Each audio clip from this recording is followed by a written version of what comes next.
Hello and welcome to another Thursday interview with me, Anne Diamond, here on Viking.TV. Now, I wonder if you, like me, love reading or even writing a story and find yourself obsessing about the setting for it. Agatha Christie set some of her finest novels inside spooky, dark houses, usually English country houses with eccentric characters and odd rituals. There's Poirot, of course. And he's at a building we're going to be talking about. And there were movie dramas, of course, like Poldark, set in actually the same building. And these all take place in an iconic or mysterious building, don't they? Or an ancient ruin or an historic palace. And the storylines often paint pictures of the humans inside, both upstairs and downstairs, their conflicts, their different lifestyles and manners, such as Highclere Castle, of course, where Downton Abbey was made. We have a fascination for old houses, homes, and the people who went before us. I've often thought that every home should have what we in Britain call a logbook, not just a bare census, but a house history detailing who lived there, when, and even why they moved on. And you should be obliged, I think, to fill in your period of residence. It would be like a time capsule, and so amazing for those who go on to add to its history. When I lived in central London in the 80s and 90s, I owned one of those whitewashed Georgian terraced houses near Regent's Park. My house in London sprawled over 5 floors, so there were always lots of stairs to climb. And I was always fascinated by how we as a modern family occupied the whole house. But in 1840, when it was built as what was described as a merchant's house, the family occupied only the middle floors. The servants worked in the basement where the kitchen was, the household stuff, and the servants slept at the very top of the house, which I'd turned into bedrooms for my children. And then we were lucky enough to go on to own an old manor house in a Warwickshire village, and that was 17th century. Fantastic old village manor house. But unfortunately, the spiders had also lived there since the 17th century and they'd grown far too big for me, so we moved on. But it had a fascinating history, and I started to write a children's book, which I still haven't finished, based in that house. Old houses, how they were and how they are lived in, is the specialty of my next guest, who has forged a career spanning law and architecture, television and books. He's now one of the best-known authorities on the British country house and its worldwide influence on culture. And he joins us now. Hello and welcome to Jeremy Musson. Hello, Anne. Thank you very much for having me. You look as though you have a magnificent library behind you. How old is that library? All collected by me in my 1920s house. And this is only the art and history. Architectural history is in a building in the garden. Oh my goodness, you have sections. That's incredibly impressive. Why are old houses so fascinating to us, but also why are they so influential on our culture? Well, I think they're interesting to us, aren't they, on so many levels that you've already touched on. For myself, I think, and I began my career probably in relevant to country houses as a curator for National Trust in the 1990s. I was very conscious of that sense of encounter with history that we get in any old house, and in country houses especially, where there is more survival by the nature of them being larger houses with historic artifacts that remain. We feel that space is, that connection with the past is quite a physical one, a palpable one. We feel we are in the past often in these houses. And I think that's what figures like William Morris have thought over the years, you know, that we're not just in touch with the history of the people who lived there, but also the people who made the things from the past, made the buildings, crafted the buildings. This was really something that moved him a lot. You mentioned, I think, sorry. I was going to say the very fabric of the stone and the decor as well. I mean, novels have been written about how the ears have walls, buildings, yes. Memories. Completely, and Ruskin had this sort of phrase, I think, quoted from the Bible about how the stones speak. But I think, thinking there's a sort of children's story that is in my mind when you say that, which is outside Cambridge, where I live. We have this charming old manor house in a village where we used to take our children to visit, called the Manor at Hemmingford Grey. but you might know it as the setting for the Children of Green Nose stories, which were a classic children's story, where a lonely child goes to stay with a grandmother in this remote house in the fens, sort of low and wet, but the house is ancient, goes back to, it's a Norman chamber block of a manor house. And Lucy Boston wrote the books. She was living there and had a son. And she writes this story where the child in the house sort of becomes friends with the spirits of his ancestors when they were children. And I think that's a wonderful sort of expression of the way we imagine houses. We project the earlier life, the different ways of being, whether we're in the servants' quarters or we're in the great saloon. We imagine what it would have been like to just be in those things at different times. And sometimes, of course, people are very good at interpreting those places. I'm trying to think where it was, Dover Castle, where you go in and they have the roaring fire, so you can smell what it would have been like to be in this castle with a huge fire in the hearth. Things like that really sort of, it's very sensory, I think, isn't it? Yes. Being in an old building, we feel a light touch, you know, the sense of smell that you get. Often those houses in the book you know, that you've mentioned, the sense of things like wax on the floors and flowers, cut flowers from the garden slightly going over and giving that scent. All of these smells that come with being in old houses that our modern houses don't really give us that sort of that lingering sense of the past, do they? And the light as well, because obviously in this country we would build a big country house making the most of different times of day and the light that would come in through the windows at different times of day. You're exactly right. You know, so you would have rooms on different sides to get the morning light, and then different rooms to get the heat of the day. And there's a lovely, if you read 19th century, what are they called? Books that are, what's it called? The word treatises on designing your country house in the 19th century. They talk about the drawing room needing to be cheerful and getting the light of the day, you know, and the evening. And the dining room could be more austere, and they didn't worry so much about the daylight because it was really especially for the evenings, you know. Like yeah. And I think of from the book Rebecca, but the lady's writing room where she would sit in the morning and do her household work or whatever and write letters would always be a north-facing room, so it would get the morning light, but there would always be flowers in the window. Yeah, I mean, you can absolutely see it in nearly every novel you've ever read. Yes, well, it's very, very. You're so right to make that link with literature because. I think they are very evocative settings for stories. And of course, you know, you mentioned one of the most evocative of all, which is Rebecca. You know, it's a kind of extraordinary, the sense of Daphne du Maurier gets at that, the young wife arriving and having to put herself into this house that has a life of its own. Yes. Not just the servants, but the history, the recent history, the long history.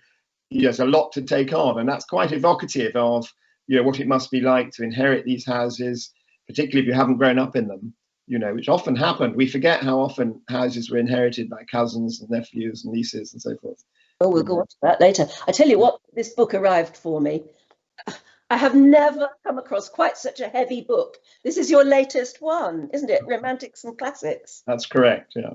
And what I find absolutely amazing, and thank goodness, because it's what makes it interesting, is that people who privately own these absolutely gorgeous country houses have let you in to have a look and see what they've been able to do with the place.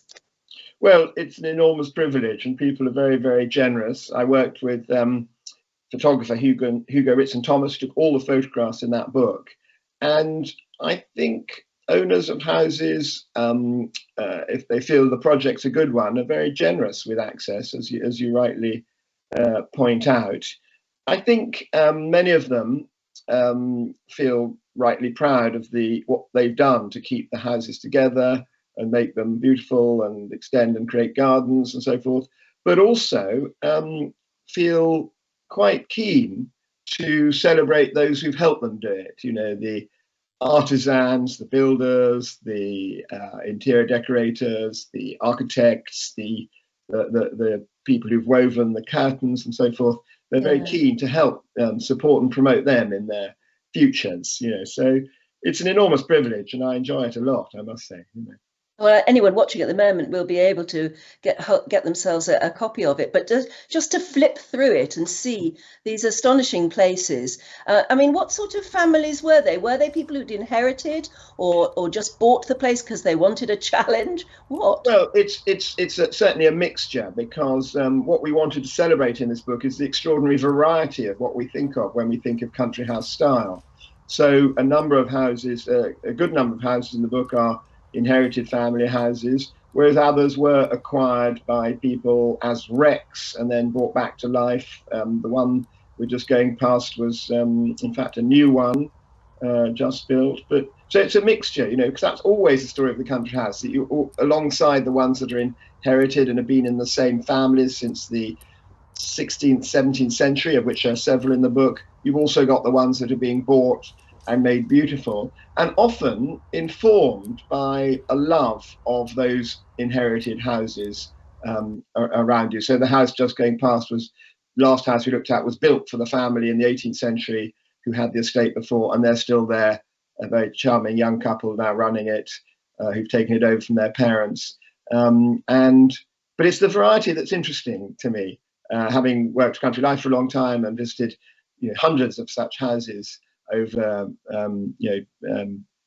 25 years or more. There's so much variety in the world of the country house, and everyone has its own personality, its own story, but there are consistent themes, and that's one of the things we explore in Romantics and Classics.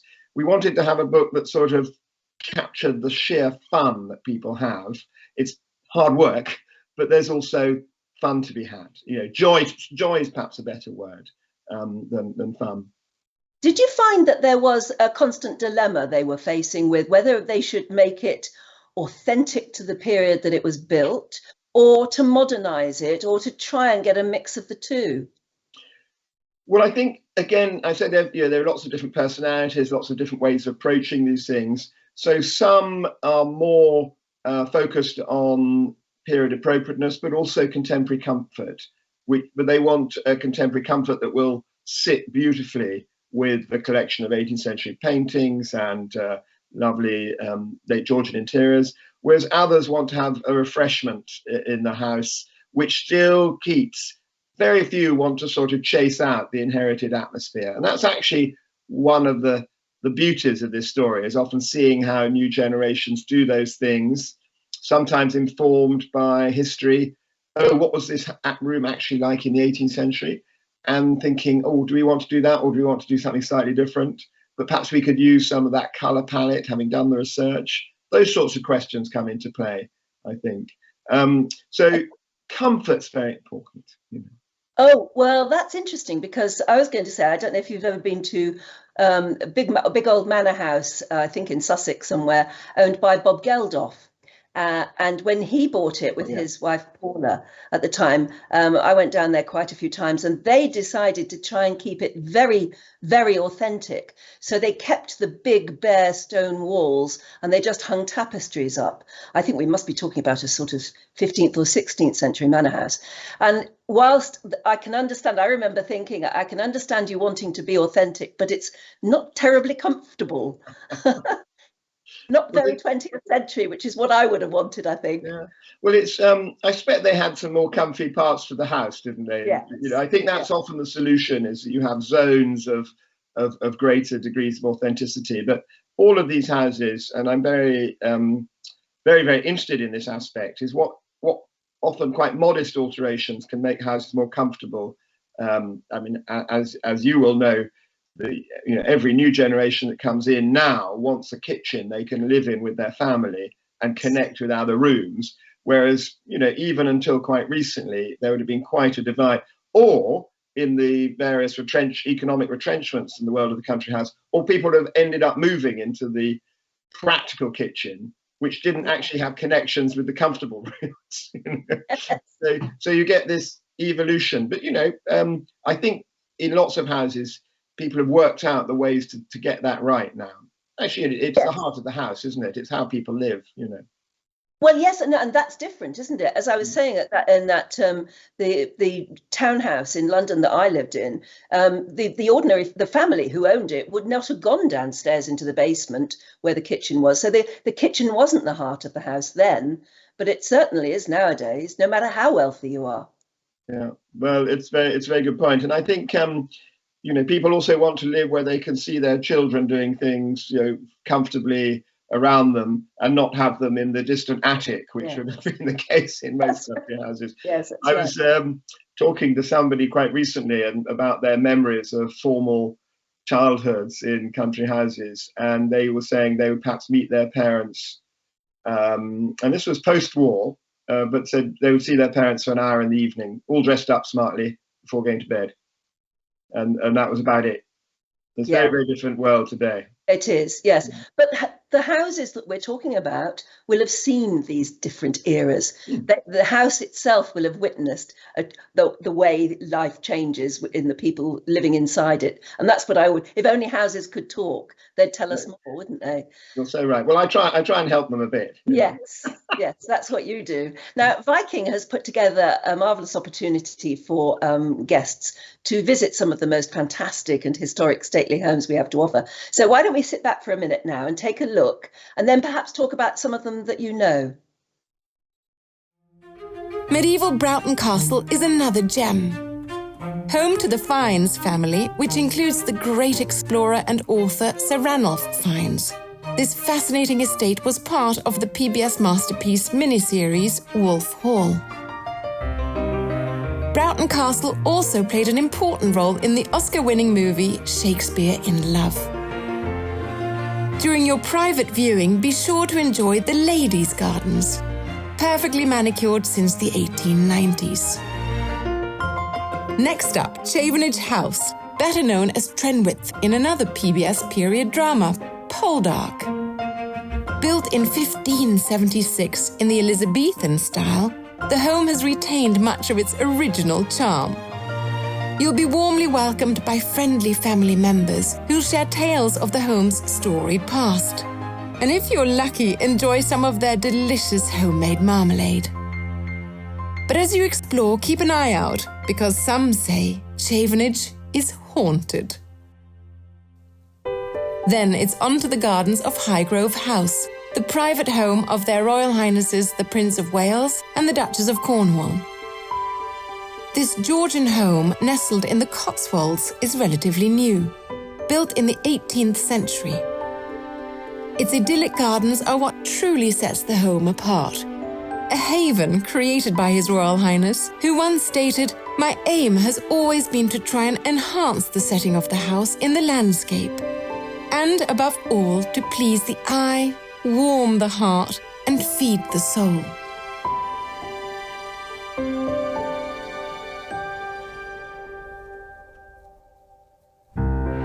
As you make your way between England's great homes and gardens on this relaxing, fully escorted adventure, you'll pass through some of Britain's most picturesque landscapes and quaint villages, before returning each evening to the comfort of your elegant hotel, tucked away in the heart of historic Oxford.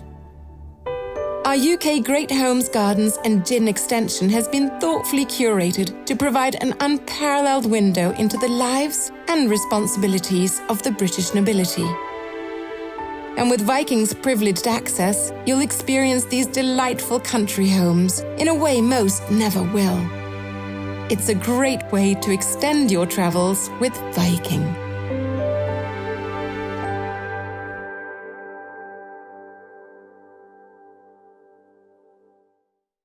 Oh, well, I'm sure you're very well acquainted with all of those. They're all wonderful choices, all wonderful places. I've been to them all. I haven't got inside Highgrove, but I've been to the gardens. And in fact, I spent a wonderful day there working for Country Life there were some artists who were painting the garden for one of the Prince's charities. So I spent a whole day watching people create beautiful paintings of the garden and the house. It was a very, very special time.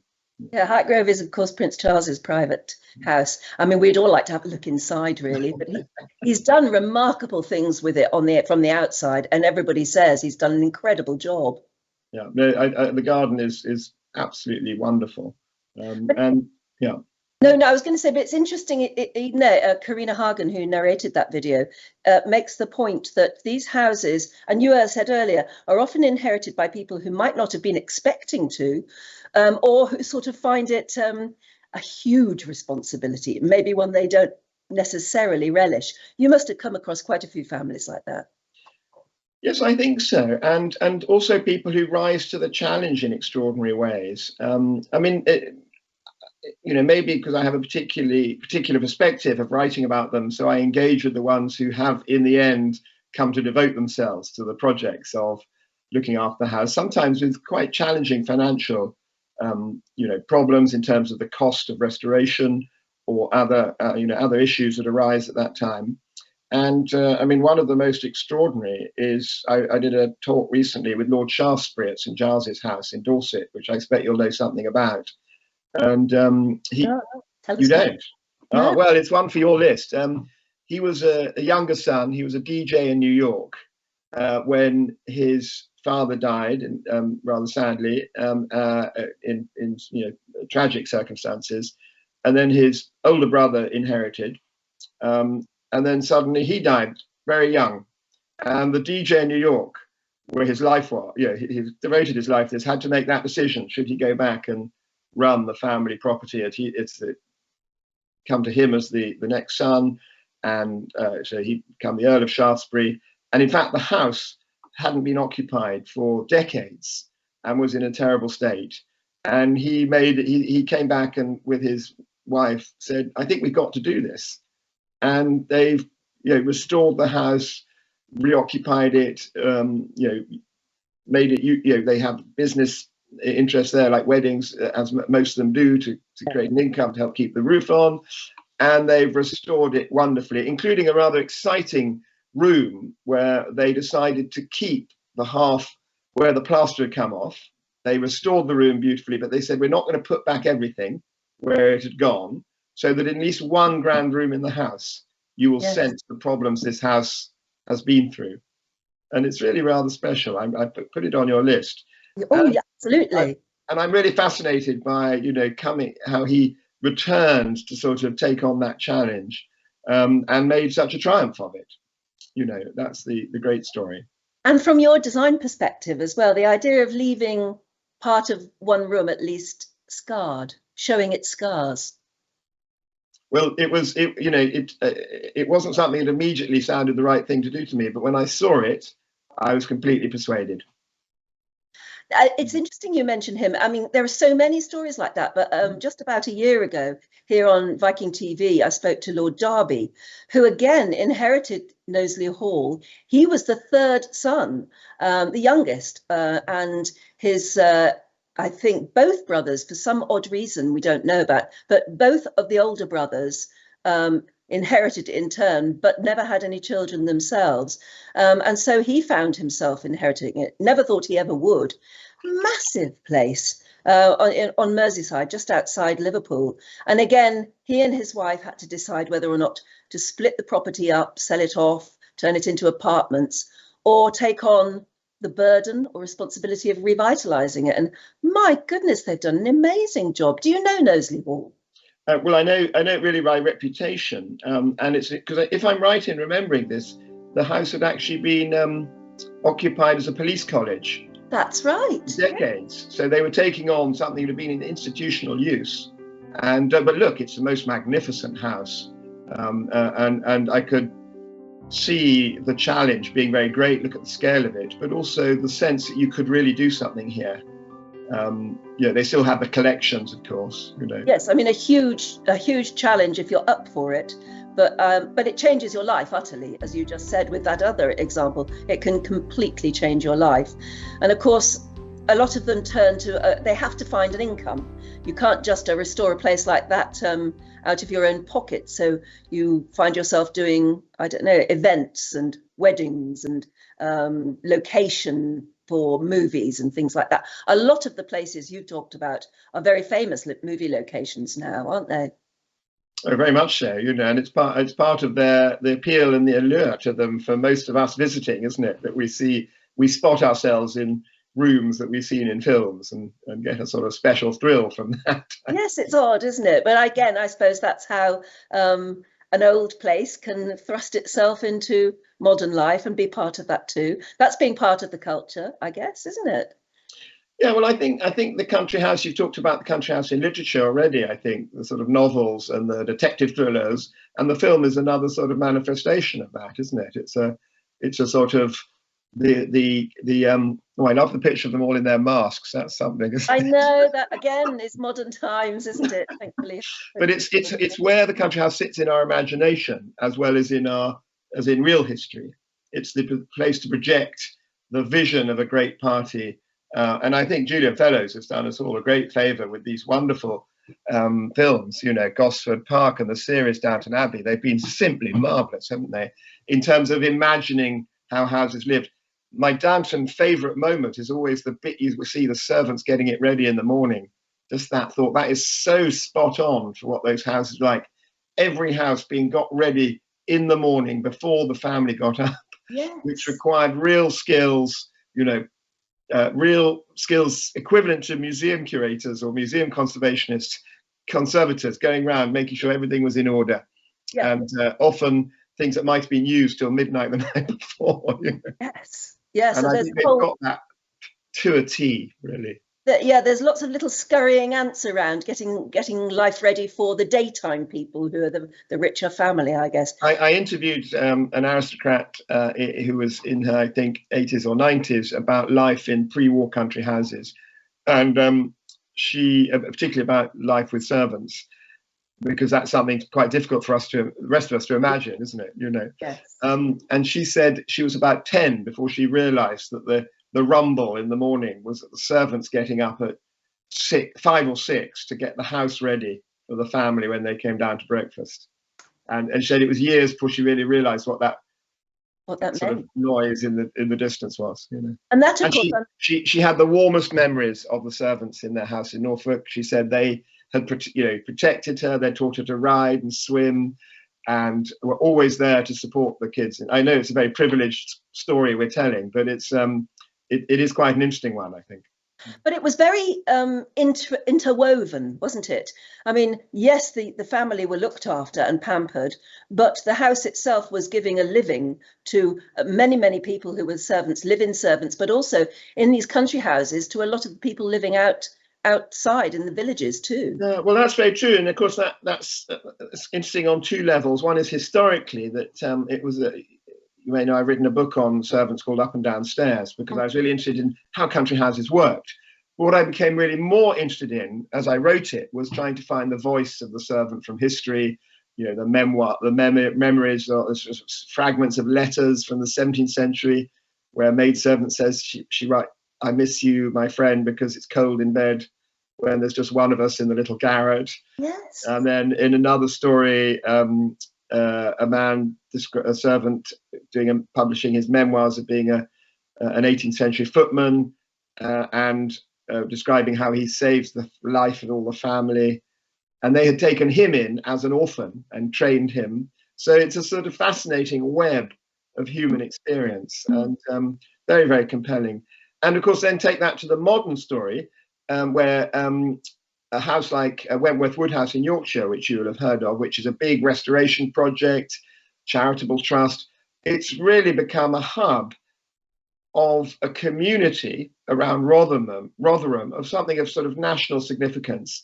And it, you know, obviously it's the world of the sort of hierarchy and domestic servant is long gone, but there's a sense of the history of how that house belongs to that part of the world, and how many people there have historical connections through either working on the farms that were part of the estate, or in the house, or, you know, knowledge of the house. But even if they don't have those direct contacts, and there must be many, many thousands of people who have that sort of connection and association living locally, I think they feel the opportunity to have something that is a going concern, employing people, training people in skills. So I was last there with apprentices who are having special training on stonemasonry and roofing and all the things needed to keep great houses going. So it becomes a sort of real public asset in so many different ways. in a way reflecting some of the roles it had historically, but obviously in a much more open sort of community-based way. Yes, I even found that when we owned that rather lovely manor house, and with it came an enormous orchard. And I was really worried about how you keep an orchard going. And it was all the villagers who came round and told me that what they were used to doing now was that they would help pick the apples and put them to one side for cider or take them off and trade in turn for something else. We found it was just the orchard became a sort of little centre of trade where people swapped tomatoes for carrots, for apples, for whatever. And I thought, this is what it must have been like. Yeah, they were very much so, I think. Yeah, you're part of the community. You don't just lord it over the community, but you are very inextricably sort of woven in.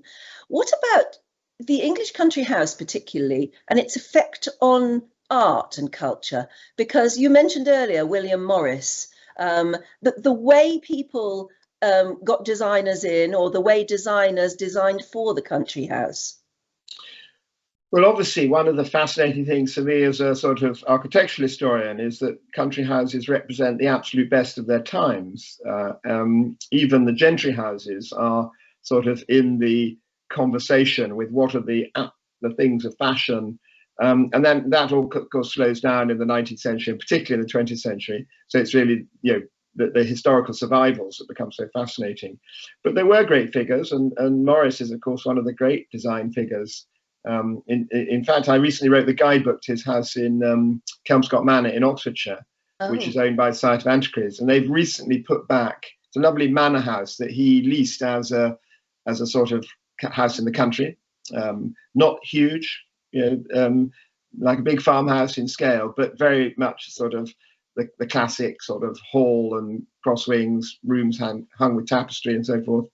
And it became a manor, I think, a bit before he owned it, or before he leased it, and then his family later acquired it after his death. But wonderfully atmospheric place, and he drew lots of inspiration for his designs from the gardens, from the rivers and the trees. So famous willow boughs wallpaper is based on the willow trees around that house in Oxfordshire. And then they've restored some of the papers beautifully and rehung them in the past couple of years, and repainted the paintwork, which I think in later generation or later ownerships, it left by the Morris's daughter to the University of Oxford in the late 1930s, and then it eventually came in the 60s to the Society of Antiquaries, its current owners. And the sort of paintwork of Morris's era had all gone, but it turned out that he and Rossetti, who shared the lease originally, had chosen this very dark green for all the woodwork and the joinery and the window seats. So they put that, carefully analysed that to be sure it's the right colour, and have recreated it and put it back, and it's completely changed the sort of feel of the interiors, much more something sort of a bit weightier about them, the combination of these deep, so they put back the original wallpapers in bedrooms that are much more intensely nature focused. Yes. You know what they're like, with those lovely blue and green backgrounds. And it makes you realize how much the Morris taste emerged from not just his admiration for the Gothic past, but also just for what the Gothic past tells us about engagement with nature and the world around us, Yeah, so I mean, a house with some of his rooms at least would have looked quite dark, but also very cozy and rather magnificent. Yeah, interesting mix, isn't it? Fascinating. Really interesting. And of course, his wallpapers were taken up in quite grand houses, surprisingly, and because it sort of appealed to the aesthetic movement taste that developed in the later 19th century of having much richer and deeper colours, and so you do occasionally encounter the Morris papers in really grand houses, but on the whole, that layer tended to get swept away in the early 20th century, 1920s, when they found it a bit too dark. Yeah, nowadays you've bought a posh house if it's big enough to take a William Morris print. Well, they're very popular again. Amazing. They are, yeah, absolutely. Another one of your books is called Secret Houses of the Cotswolds. So two questions. Why is it secret houses? And for an audience who might not know, can you describe the Cotswolds as an area and the wonderful buildings it boasts? Well, the title Secret Houses is meant to encompass two or three things. One is the whole flavour of the Cotswolds, which is an area it's really named after the lovely stone that you see there. And so it's an area really of limestone that runs over a lot of Oxfordshire and Gloucestershire, but also a bit beyond. And I think the easiest way to perhaps describe it is kind of imagine a run from going down sort of across Gloucestershire to about Oxford, and you've got the sort of core. And it's these stone houses, these stone villages. You'll very quickly get a picture of it. So, but it does have this very quite also distinctive landscape. You get quite a lot of secret valleys, and that's what we were partly trying to. So you don't see that house from any public road, for instance. It's tucked away just outside a small town of great beauty, and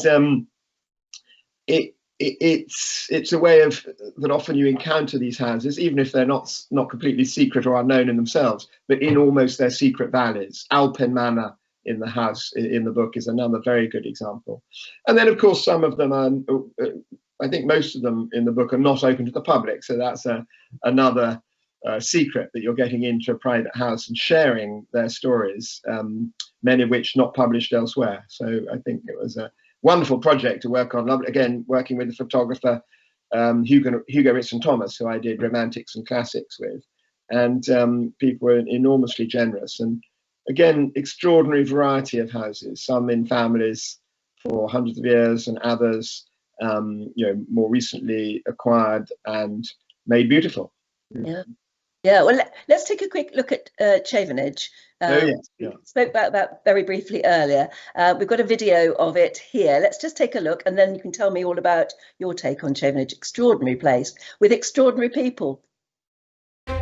A rare treasure in the UK is Chavenage House. Located near Tetbury, pretty precisely midfield between the homes of His Royal Highness Prince Charles and Her Royal Highness Princess Anne, you may better know Chavenage as Trenwith in the popular TV series Poldark.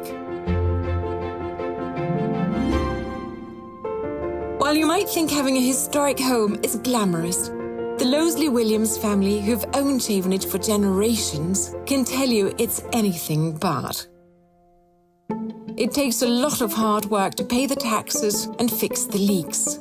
When we visit, they actually put my friends and I to work. But they're fun people who also make what I think is the world's best homemade marmalade. And coincidentally, they're also Vikings, which we only recently discovered when I took a good look at Patriarch David's hands. Your dad is not only a Viking on the right-hand side, he's a Viking on the left-hand side as well. Can you see this? This is the Dupuytren contraction. We all got it then. It does. Do you all have it? It is a bloodless test that proves if you have this contraction, you have the Viking gene. These are some of the most fun, genuine people I've ever come across. And they are the biggest reason Chavenage will always have a special place in my heart, and most probably also anyone else's who has the privilege to visit them. The Loseley-Williams is there. They are such an extraordinary family, but what an amazing house it is. It's a wonderful house, and they're a wonderful family, and I know it well. I've written about it. It's in the book, Cotswold book, and I made a TV programme with them years ago for a series of BBC Two, and they were very game, lots of fun. I remember rolling up carpets in the ballroom too. And it's obviously a fascinating house. It's a medieval core, largely 1570s. That bit on the left hand that we're looking at is rather remodeled in the early 1800s, as you can see, particularly inside. There's a date stone over the porch of 1576. And then behind that range, there is an Edwardian 1904 to 06 servants' range with the ballroom at the end. So it's typically layered like a country house. Yeah. I think the family there have been there since the Loseley-Williams been there since the 1890s. but they feel like they've always been there in a splendid way. And they are a complete hoot. They're actually, I mean, they are very, very good, warm-hearted, but I think not perhaps as untypical as you might think. I think their sense of humour is perhaps a bit more, untypical. But the general sort of multi-generational occupation of these houses and estates, very, always very conscious that there are other family members around, and David, who you saw there, and Caroline, it said in the house that you can always tell where the tour parties are when they're being led by the family members, because you're standing there and you can hear these bursts of laughter as they tell their stories as they go round, and it's the sheer sort of fun and pleasure of it. And they both communicate history in a charming way, but also tell you the story of life. And what's it, David's, Leslie Williams' favourite story was telling me about the problems that you get, how much they enjoy weddings and sharing the house. But he said, you do have to make sure people don't get to the most precious furniture when you have a wedding. And he described locking up one evening, hours after the wedding party had left, to discover a couple still who are guests, obviously slightly inebriated and enjoying themselves in one of the, I think it's called the Cromwell bedroom or something. And they were on this kind of ancient bedspread, or in the bed. And he looked at me and said, I wouldn't have minded so much, but they hadn't even taken their shoes off. If you're going to romp, please take your shoes off. What about Broughton House? That looks an absolutely extraordinary place too. I've never been there. Oh, Broughton Castle is one of the dream houses, I think, of England. Not only as a building, it's again sort of earlier origins. You could see in the film the 14th century gatehouse, but then you've got the largely remodeled in the 16th century house, but then there's 18th century work and 19th century as well. So it's again beautifully layered, and it's been in the same family for centuries, and they are called the Fiennes family, from which not only the explorer comes, but also the famous actors, also that family. And I included it in that book and spent a wonderful day with the 21st Lord Say and Seal, who I think was in his mid-90s and is now just, I think, last year turned 100, and his wife, who is a musician, and their son, Martin. And they are the most generous-spirited, the most devoted custodians of a family house, very concerned to share it with as many people as possible, but also not to overuse it, make it too commercial, because it has a very precious atmosphere. And again, this is a house where the smells come back to you as you think about it. There's a wonderful door from one of the principal drawing rooms down to the garden that was shown on the film, and you can smell the roses coming in. And it's that sort of being in the country and of the country that is so wonderful about those houses. It's a really special place. I think you would love it if you've not been there. Yeah, sounds like. Surrounded by a moat in which they invited me to swim when I was there, and I didn't have the togs, but I would do next time. In the moat. In the moat. Yeah, well, it would be cleaner than moats used to be, I suppose. So, but do look. I mean, look at it. Wonderful sort of, wonderful sort of architecture of that period. I mean, you go inside and there's a vast hall, and then you go into there's a wonderful drawing room, panel drawing room on this side, and beautiful. There's a particularly fine chimney piece in one of the upper rooms. So it's one of the most beautiful pieces you'll see in an English house. So I mean, all together a special place. There's a long gallery there, and in some of the rooms they commissioned sort of modern furniture makers to make beautiful beds, because they said it's important. So that's sort of 18th century interior in the house. But they some of them say they have commissioned. Yes, there you are in the Great Hall, and I love the sort of fading velvet sofas. Yes, sat on to chat. You must be able to buy velvet that's already pre-faded, I think, to get the look. I should think so, yeah. So they have had some sort of contemporary beds made of wood, beautifully sort of artistic things, because they felt it important to contribute from their generation. But absolutely, very special house, and they're very, very public spirited and good people there as well. That's such an interesting point. If you inherit, you also have an obligation, really, to put something into the house that's of your era and of you. That's fascinating. Yeah, I suppose that's acquiring works of art and things like that, which a lot of families do.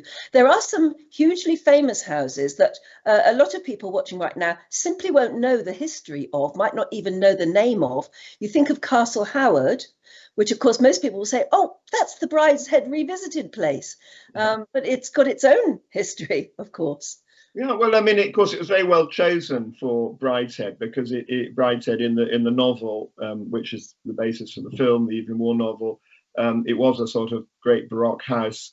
And so this is one of the greatest English Baroque houses, Castle Howard and Blenheim, both by Sir John Vanbrugh. So here is this wonderful, expansive house in that style that prevailed at the very end of the 17th century into the early 18th century, with that central dome that's lighting a full height hall that goes up through the whole centre of the house. And then you have the sort of grand enfilade on this side. It famously actually had a fire in the 40s, so some of the best rooms were still not, sort of only still being restored.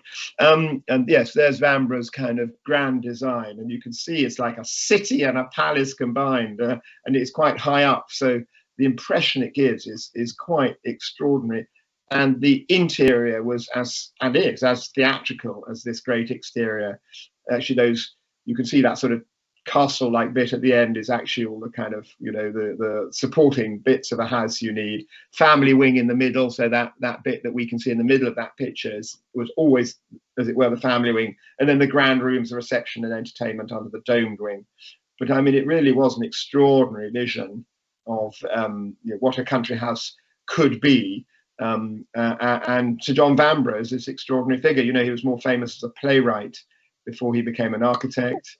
And you know, he in order to do these buildings, he involved Hawksmoor, who was Wren's chief assistant, and between them they came up with the two of the most original houses in England. I mean, yes.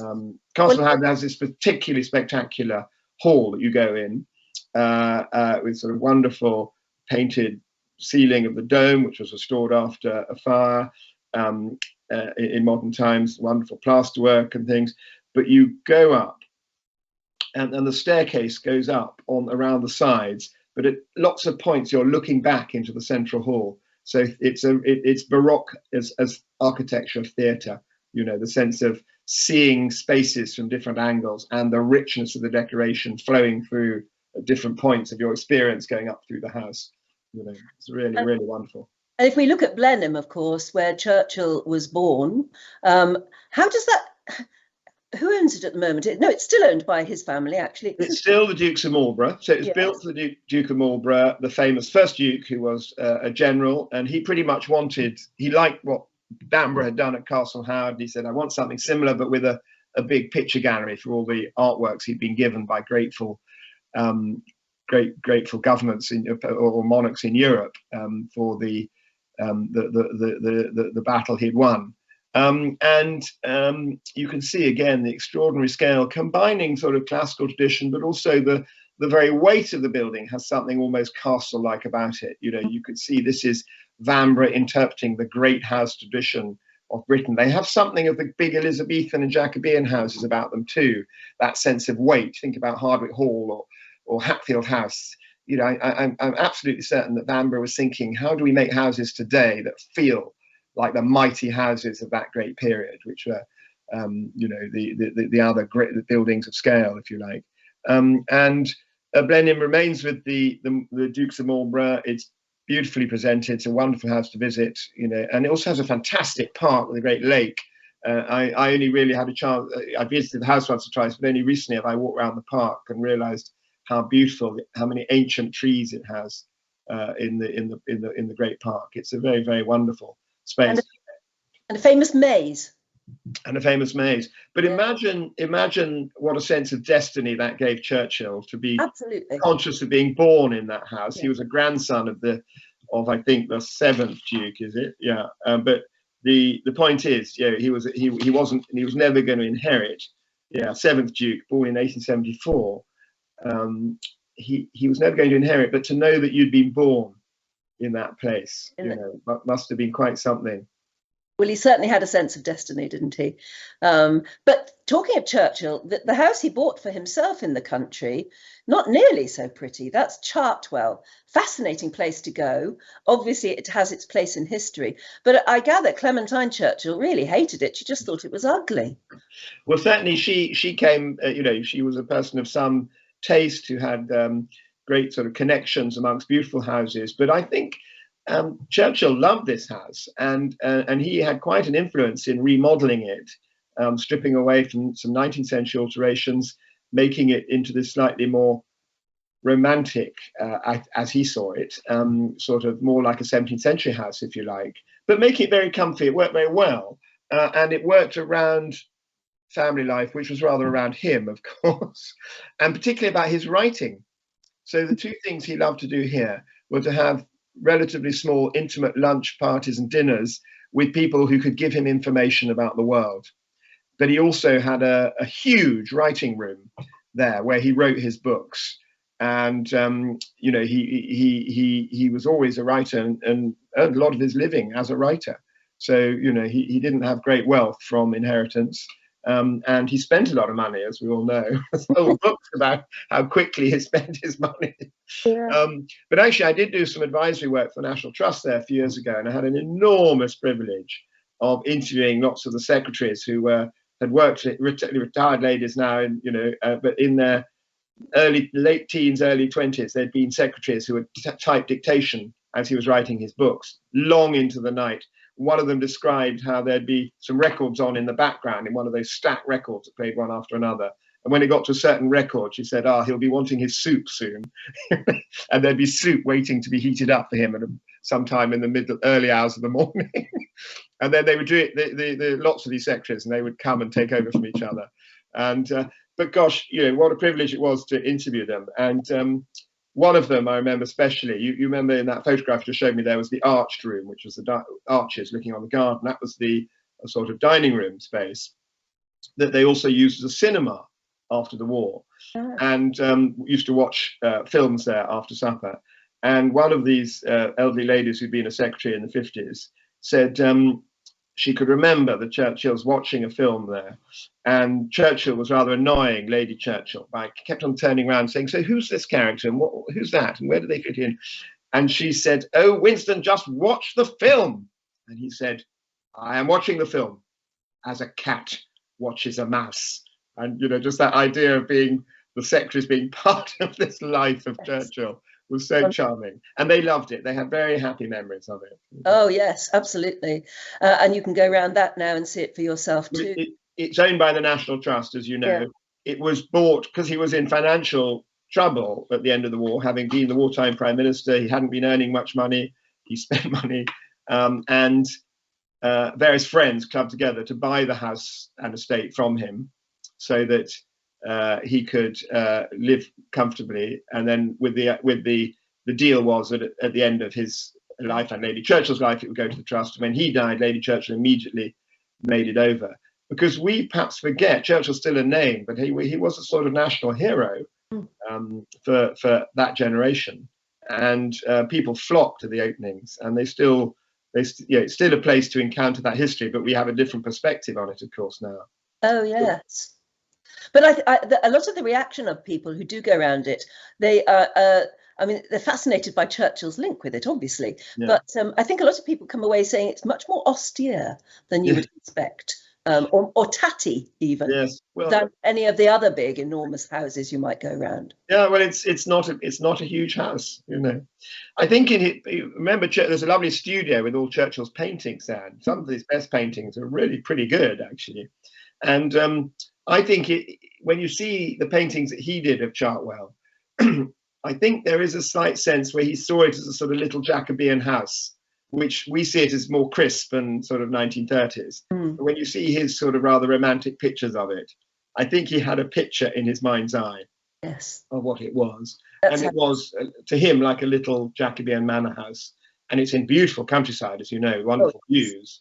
And they were very devoted family, as you know. And the children, I think, so I interviewed some of the Soames grandchildren, and they had grown up going to the house every day from the farm next door where they lived, and they had the greatest affection for the place. So I think there's a combination of Churchill, the sort of wartime prime minister, and then Churchill, the family man, and the person with this kind of real enjoyment of social life and family events, swimming in their rather cold pool. Yes, he loved to swim, didn't he? And to build brick walls and things. Now, what about this other book you wrote? Now, this really surprised me because I'd never really thought about it. You've written a book about ruins, and some of them are absolutely spectacular. Well, it's always been a subject of fascination to me. As a young curator working for the National Trust, my first job 30 years ago, I actually was looking after a modern ruin, which was Alford Ness. I don't know if you know about that, but Alford Ness, which we included in the book. There's, of course, one for Whitley Abbey on the cover, which is just one of the greatest, most evocative places. But so because I had to curate this modern ruin, which was all concrete bomb testing laboratories, I then became interested in, well, what does being in a ruined state mean? And I became very interested in, why do we preserve ruins? Yes. Not just why, so the ruins covered in that book are largely the ruins that we decide to protect. Tell us the story of Whitley Court then, because we've got some more photographs. Well, Whitley Court is astonishing because, of course, Whitley Court was the equal of, as you see from the extent of it, the equal of Blenheim and Castle Howard and all these places. Big Jacobean house extended in the 17th, 18th century, great early 19th century portico you can see there by John Nash. In the 19th century, it became the property of the Earl of Dudley, great coal millionaires, and they just refaced it in stone. They redid all the interiors in French style, so they created that fountain you see there, and on it went. This is the house on which money flooded in, and then in the 30s, it was very badly burnt out. I think 1937, and then just left as a ruin. And always rather fascinated me that this house was neither demolished, which could have easily been the thing to do, nor rebuilt, which often happened after houses were burnt. And it was just perhaps at that moment in the late 30s, rather than nadir of the country house, the war came up shortly afterwards, and probably other things might have resolved, because it's quite rare to have a big ruin of that sort. Most of the ruins that are preserved are abbeys and castles, and we don't have many of these kind of roofless house ruins. Yeah, look at it there and its magnificence, and much debate around it. Many houses in the 50s that suffered those fires were just simply pulled down immediately because no one thought there was sort of interest. But by some chance, this survives and is preserved now by English Heritage. It's a wonderfully evocative place to go and think about the decline of the country house. I talk about it in a rather positive way because I'm used to looking at the houses that are being restored and rescued, but lots of great houses which represented all the things we've talked about, the work of many hands, the wealth produced by people working on estates or in industry, not just the owners, but everyone who contributed to it. All of that is gone when those houses were demolished. It's a wonderful website you can look at called The Country Seat, which lists all the houses demolished in each county. And it's really quite shocking, in the 50s particularly, how many were demolished because there was no funds left in the estate, and taxation was too much of a challenge. And no one takes them on and they get demolished. Yes, but in this case they didn't. And you can still go there. You can walk around the ruined house. What, at Whitley Court? Mm. Yeah, very much so. You can walk right in and out and everything. It's very, very evocative. Be a good one for a nice novel story, I think, yes. Trying to evoke all those past stories there. Do we know why did it burn down in the first place? Do we know? No, I can't remember. But fires were not uncommon in great houses. Many times. And often often they were quite effectively put out. But sometimes it just, things were against you. The wind. One of the great fires at a house in Sussex owned by the National Trust, the great problem there was that they had a really good fire system, but everything was frozen because it was a deep frost, and they didn't have enough water to rescue the house. And I remember interviewing somebody of the family who said that, yes, the butler had a rather strange sense of priorities, and he rushed into the house and rescued the signed photograph of Queen Mary from the table and left the Van Dyke above the fireplace. The poor man was probably in a dreadful panic, you know. It's easy to tell that story, isn't it? If you weren't actually at the fire trying to deal with things. Yeah, I mean, it's absolutely amazing the number of books you've already written. There's obviously, you know, still more to do. What's your next project, do you think? Oh, well, gosh, that's a good question. I think I'm exploring projects with the publishers that I did Romantics and Classics with. I'm quite interested in focusing a bit, perhaps. I mean, hasn't been decided. But on the houses where there's an association with the regeneration of estates, which has become quite an important theme, particularly in the environmental concerns of modern times, you know, that so rewilding and so forth, and how does that represent and change the way that the houses themselves are part of that. So that's something I've been thinking about just now. Well, there's plenty of material there, isn't there? Actually, one question I must ask, because people watching that won't forgive me if I don't. Have you ever come across a house where you're convinced, like probably the owners are, that there may be a ghost or ghosts? Well, it's very, very interesting. We were talking about this quite recently when visiting a country house with the owner. And she said that she's never seen it, but people often guests and particularly children often talk about the child and the blue cat and things like that. So you know, she doesn't put it out of her mind. I remember I did a TV program years ago with at Chillingham Castle, which you might know, and I asked him about the ghosts, and he said, "I tell you about the ghosts in this house.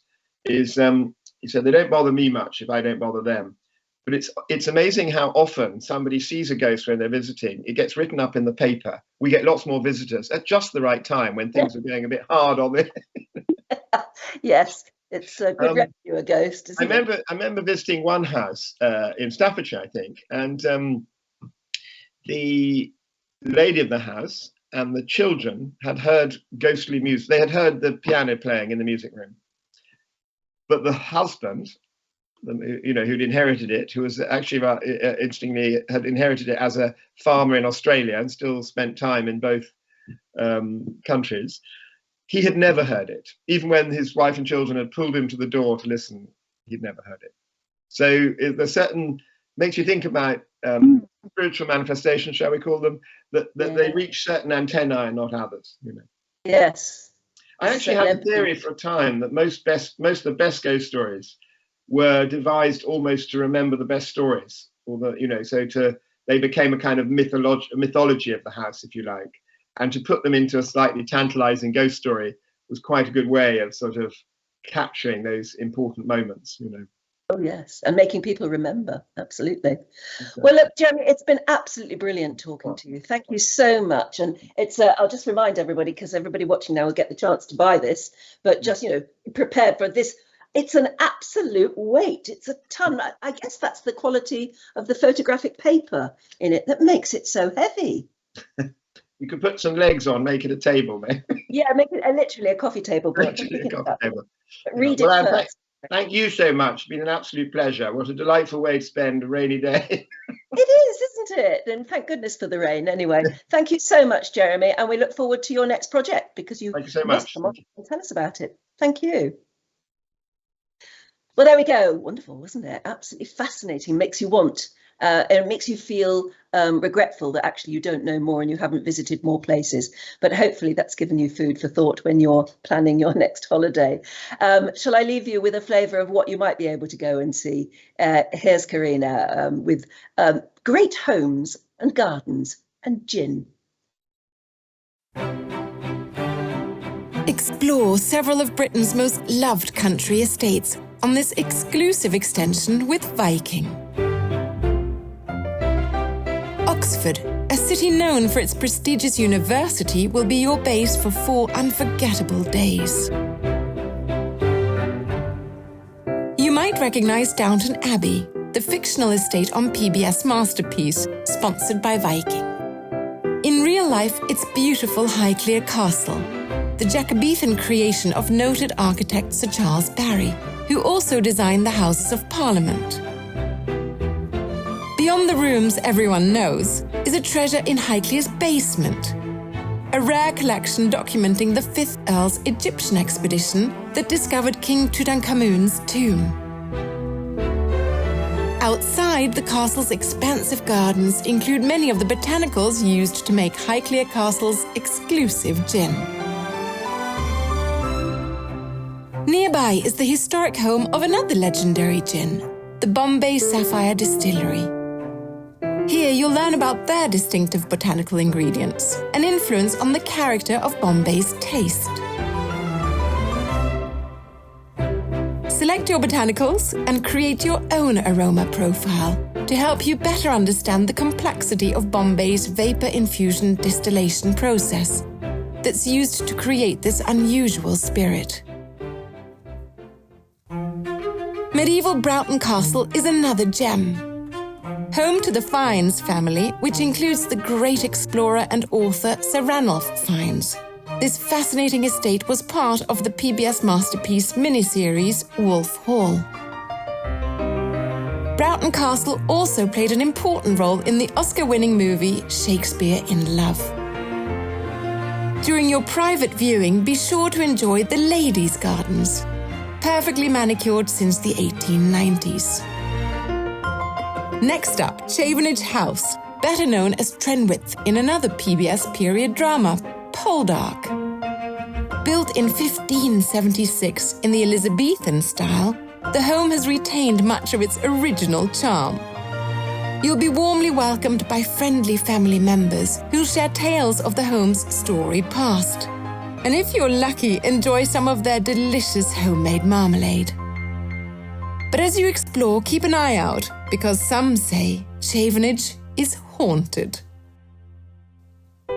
Then it's on to the gardens of Highgrove House, the private home of their Royal Highnesses the Prince of Wales and the Duchess of Cornwall. This Georgian home, nestled in the Cotswolds, is relatively new, built in the 18th century. Its idyllic gardens are what truly sets the home apart. A haven created by His Royal Highness, who once stated, "My aim has always been to try and enhance the setting of the house in the landscape, and above all, to please the eye, warm the heart, and feed the soul."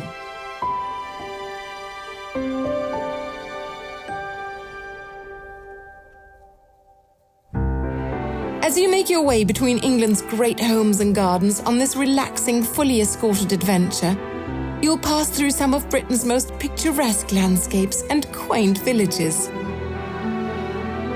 before returning each evening to the comfort of your elegant hotel, tucked away in the heart of historic Oxford.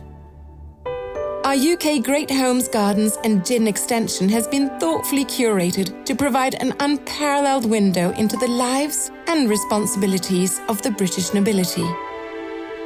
And with Viking's privileged access, you'll experience these delightful country homes in a way most never will. It's a great way to extend your travels with Viking.